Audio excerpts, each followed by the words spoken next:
right on time.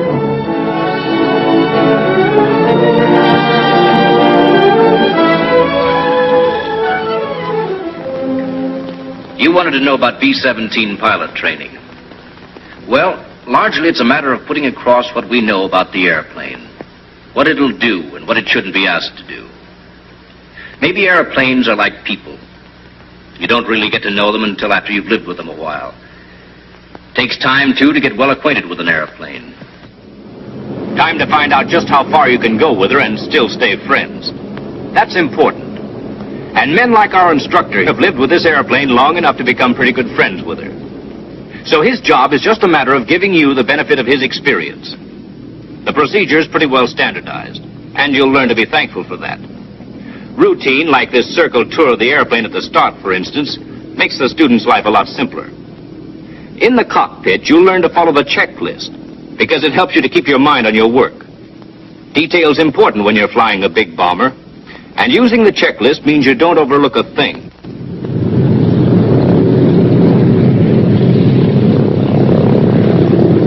After you get the plane off the ramp and down near the runway, you're ready for the run-up. One of the most important checks of all. Center at an angle. That gets all your props safe over concrete for the run-up, and if there's a guy behind you, you won't blast him when you rev him up. As your co-pilot, the instructor locks the tail wheel while she's rolling, so that when the wheel's in line, the lock pin will drop into place. Tail wheel locked. And brakes. Brakes set.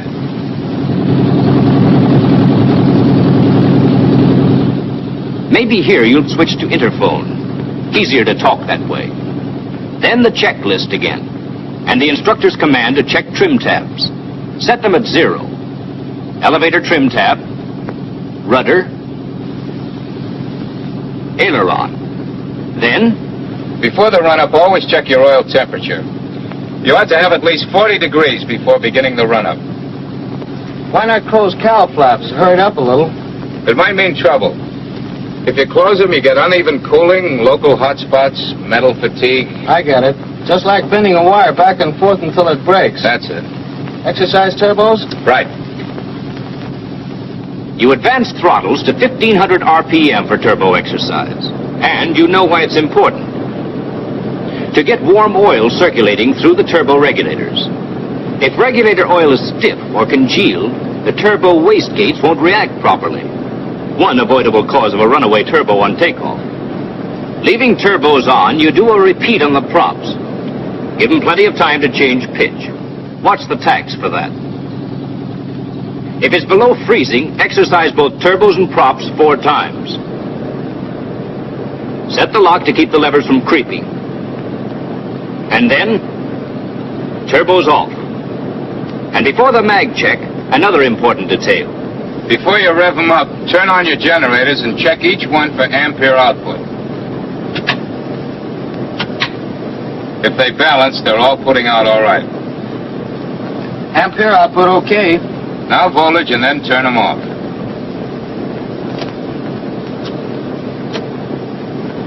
$28.5 on each. Generators checked and off. Check mags at 28 inches, starting with number 1. While you're boosting manifold pressure, you remember there's a backfire hazard during the mag check. So you check turbos off, wastegates open, just to be sure. Off. Left. Don't watch the tank, watch the engine. Roughness doesn't always give you a quick drop in RPM. Both. Right. Both. Throttle up to the stop. A quick check of manifold pressure, and then full turbo. Since you're using 91 grade fuel here, you can't draw 46 inches. Power's cut about 10%. You set your lock. Check RPM, little below 2,500 on this fuel.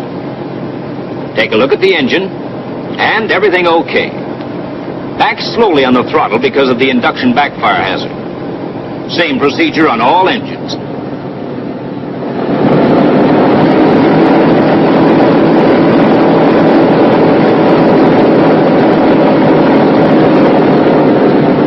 back to command to call the tower for takeoff clearance, and you're off to the races.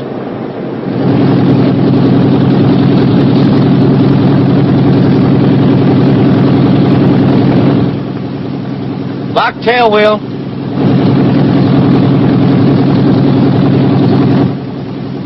Parking brakes. Hold it with your feet on the runway. Less hazard if you have to get away fast. Gyro. Set the gyro compass and check your compass heading against the heading of the runway. Gyro set. Generators.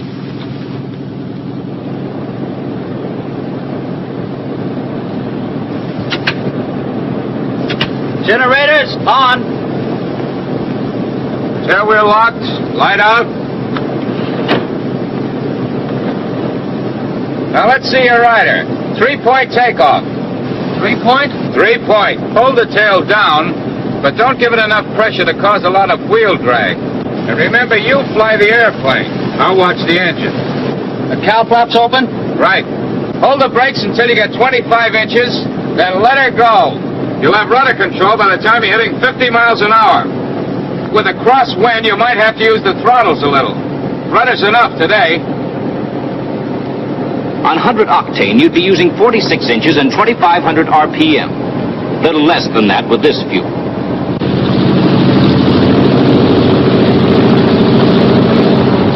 You'll leave the ground at around 100 miles an hour.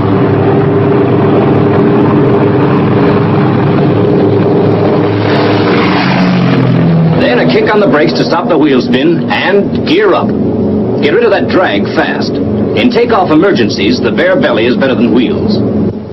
Check the light, visual inspection later. 130 safe airspeed for power reduction. Manifold pressure first, pilot's job, but today your instructor does it.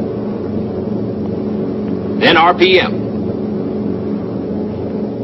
You'll find it all in the tech orders and your checklist. Co-pilot trails cowl flaps, returning each valve to the locked position. Check your landing gear. Up left. Up right.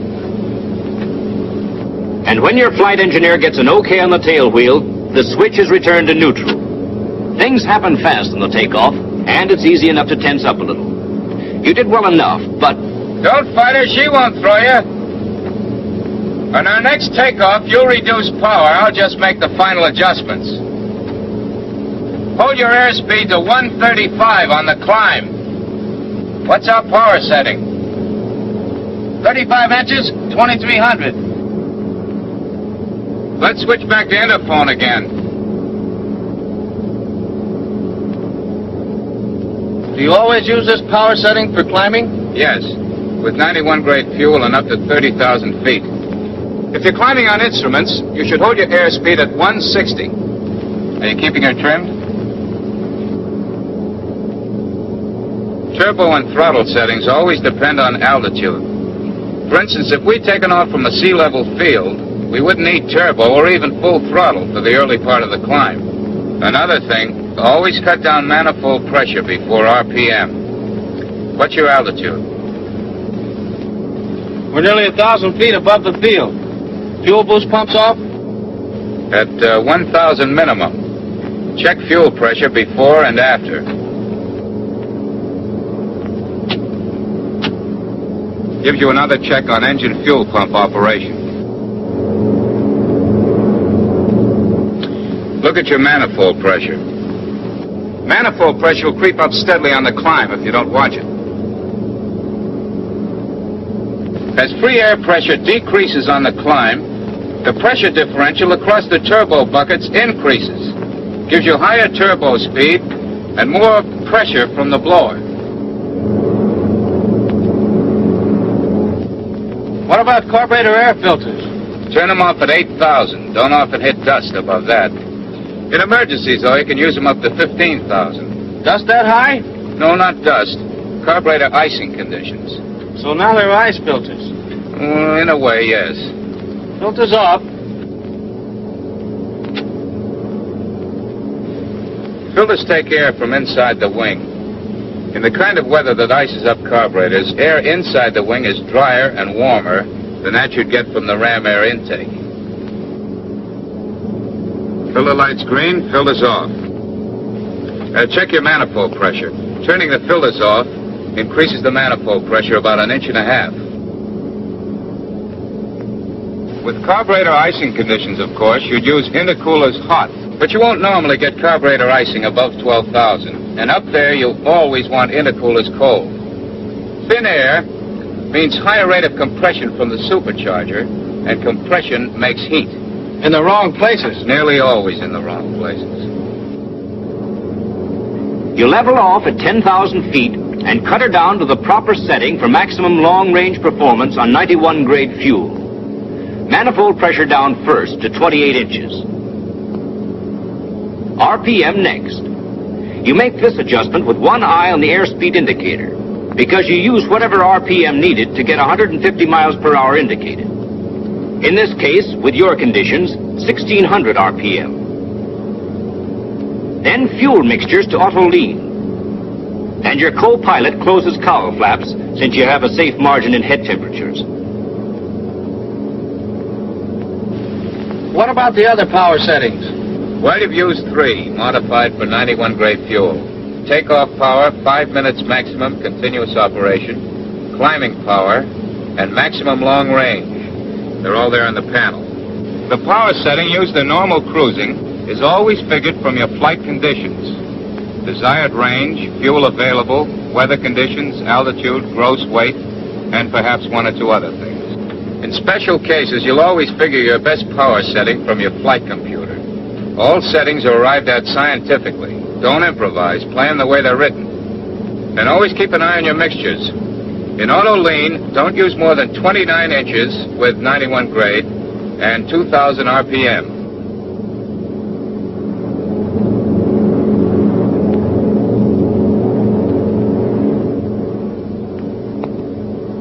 Explain something? Try to.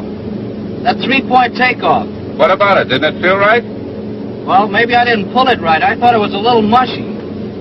Isn't it better with the tail up? Well, And what about the stall hazard? maybe we'd better figure it out on paper.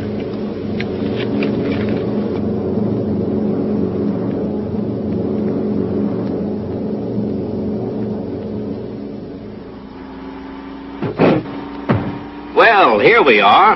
An old friend you'll remember from flying school days. She knows her way around. Call her Tail Up Myrtle. Now, take it easy, Myrtle. When Myrtle's parked on the ground, she's sure enough in a stalling or near stalling attitude. So on the takeoff, you lift the tail both to decrease drag and get a safe margin below the stall angle. And she takes off like a nice baby, and there's no arguing about it. But with the missus here, it's different. In the 3-point position, she's already in a flying attitude. On the takeoff run, the relative wind's parallel to the ground. So say the ground makes one leg of your angle of attack. Chord line makes the other leg. Angle of attack in 3-point attitude, about 10 degrees. But with power on, the stalling angle for this airplane's about 19 degrees. So when you hold the tail down on the takeoff, you have a nice cozy margin of 9 degrees below the stall angle. And when you leave the ground, the path of the relative wind changes, so that the angle of attack actually decreases. You get maybe another 4 degrees of safety, and you haven't a care in the world. Now let's dig a little deeper. Think of the forces at work when you take off as a team of little guys who are in there working for or against you all the time. For instance, gross weight of the airplane. On the ground, he bears down hard on the landing gear. When we're ready to start the takeoff run, you'll meet a pal of his, wheel drag. The harder gross weight bears down on the wheels, the bigger and stronger wheel drag gets. That's definitely not good, especially if your runway's soft or slushy. Think of lift as a kind of muscle man working from the wings, pulling up gross weight. Speed makes him pull harder. An increase in the angle of attack also makes him pull harder. Get the relationship between lift, weight on wheels, and wheel drag. The more lift, the less weight on wheels. Less weight on wheels, smaller wheel drag. Then, of course, there's thrust. He's your power. And aerodynamic drag. He's with you all the time, except when you're parked on the ground. Now, let's try to visualize what happens on a two-point takeoff. At the start of the run, lift increases steadily. Lift takes more and more weight off the wheels. Taking weight off the wheels steadily reduces wheel drag. Then, just when things are looking good, you lift the tail. Angle of attack decreases. That cuts down lift. Lift lets weight go back down on the wheels, and wheel drag increases again. Aerodynamic drag is cut a little, but not enough to compensate for the extra wheel drag. Speed still won't build up as fast as it would with the tail down. Even on a smooth runway, you'll need more room and maybe 20 or 30 miles an hour more speed to get off than if you'd kept your tail down. If the runway's messed up with mud or slush or water, maybe you won't get off at all in the space you have. But keep the tail down. Take advantage of the three-point angle of attack, and lift goes to work on gross weight right away. Wheel drag gets smaller and smaller. You'll be airborne at maybe 100 miles an hour, and without using up all your runway. And that's something to remember when you're lined up on a nice homemade strip in the jungle, with mud underneath you and trees dead ahead.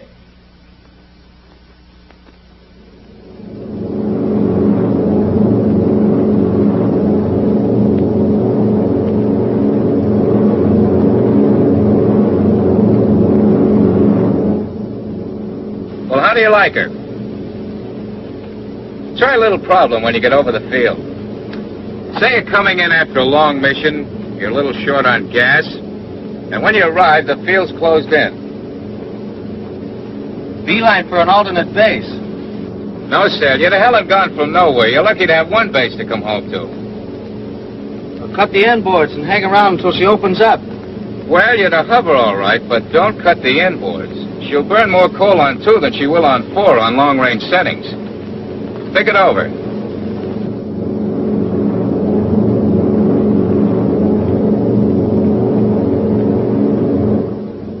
All right, here we are. Granite stuff straightest below, up to, say, 2,000. Don't know when we'll be able to find a hole in it. Instrument letdowns out. What are you going to do?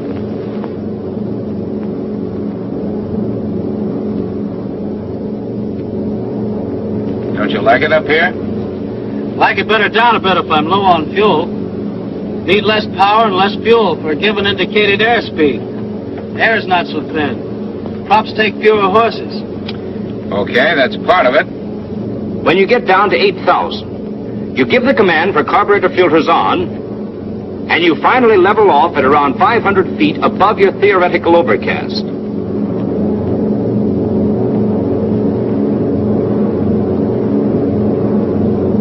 When you level off above the overcast, the idea is to keep from going places. Now, that's simple. Cut your speed down to 120, even if you have to reduce your RPM to 1250 to get it. Try it first with 1,400 RPM.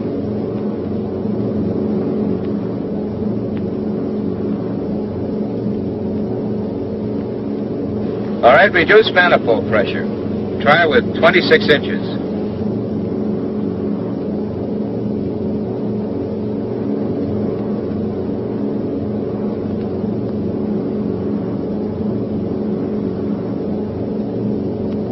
Jettison the Bombardier?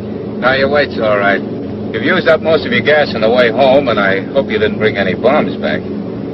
Cut your RPM down a little more. 1250 is the minimum.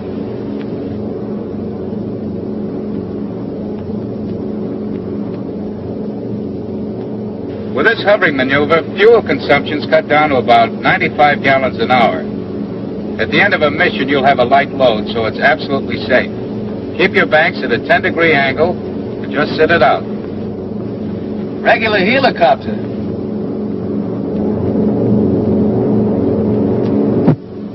Time to go in, then. Landing instructions from the tower, weather, altimeter setting, and back to work again.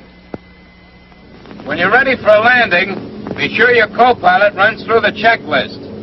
No matter how good you are, flying means fatigue, and fatigue does things to your memory.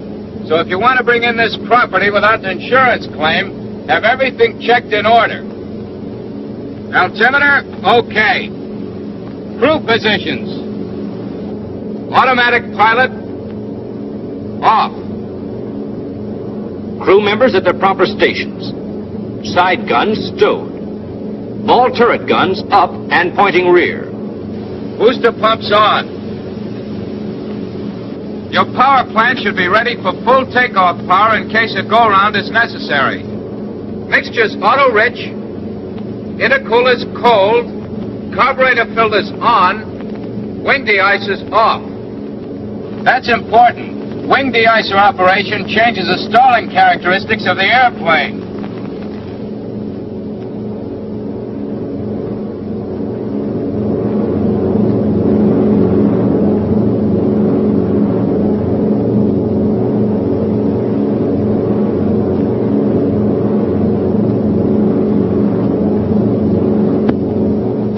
Golden Tower, this is 641 on downwind leg, over. 641 on downwind leg, cleared to land, wheels down, over. Roger.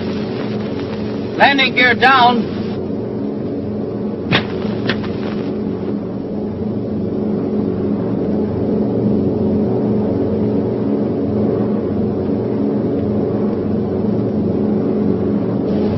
Down left. Down right.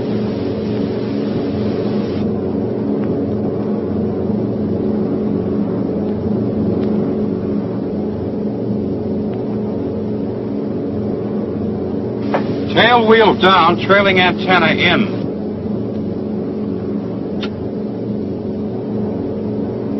Check brake and hydraulic pressure. Brakes okay. Pressure around 750. RPM 2100. Turbos set. Now we have power immediately available for a go-round if we need it. Flaps should be lowered on the downwind leg, but not until airspeed's below 147. 1/3 flaps on the downwing leg, full flaps on final approach. And if you have to go around, you don't need to milk up your flaps. They'll come up slowly enough. You hold airspeed at 130 indicated on the base leg of the pattern. Then, in a matter of seconds, you make your bank into the final approach. Full flaps.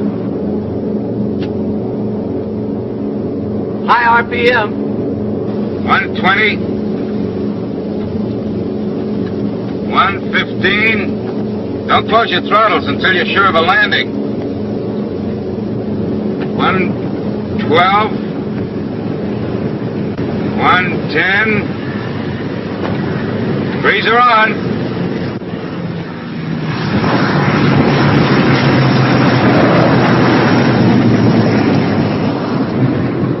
Hydraulic pressure's okay. Otherwise, you'd gunner and take off again.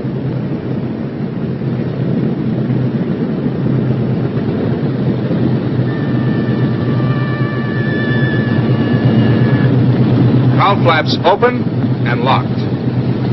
Turbos off. Booster pumps off. Wing flaps up. Get them up sooner if you have a muddy runway.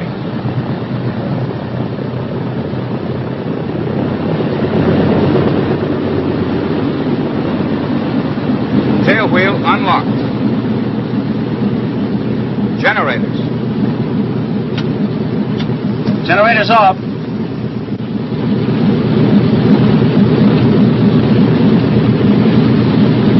Cutting the inboard engines is the co-pilot's duty normally. The pilot should keep his mind on his taxiing. But it's quiet on the hangar apron today, and the instructor asks you to do it. Good thing, too, since you weren't too sharp about it. You can cut your inboards now. Check turbos off first. You need engine oil pressure to open the wastegates. No. Rev them up to 1,000 before you cut them.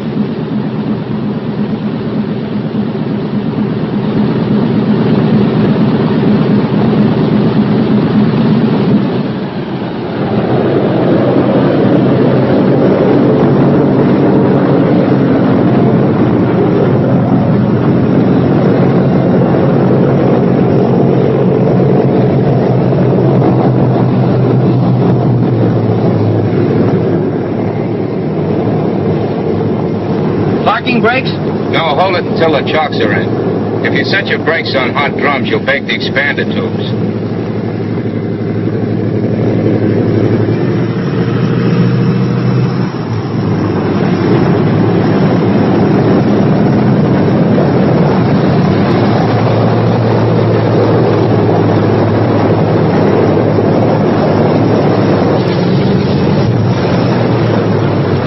Don't turn off the ignition until the engines have stopped turning over.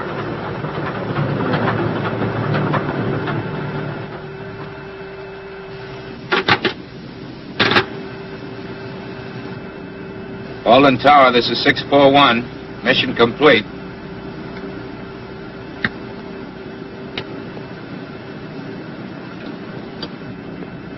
See that all other switches are off before turning off the batteries and the main line.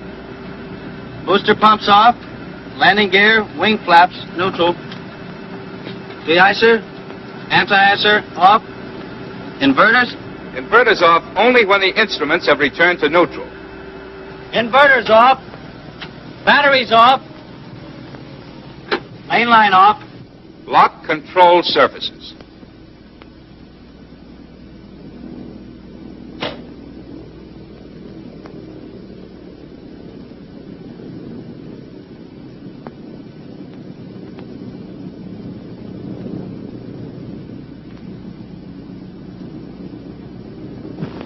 That's that. Except for the bookwork. Just give them the facts. One more thing. Record the time of day and number of minutes of oil dilution if you were diluting in this. Well, how do you feel? Okay, I feel great. Remember, it's just another airplane. It's a little bigger than most. But the fact that you're flying her means that you've moved into the big time. And the payoff is it's the safest crate you ever flew.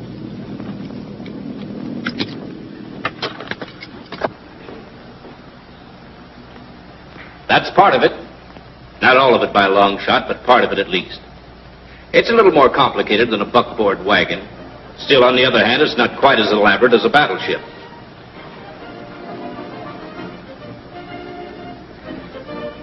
Make things as easy for yourself as you can by taking advantage of little devices like the flight computer and the load adjuster and the checklist. All the rest, and that's plenty, is up to you. But I guess by this time you understand that pretty well.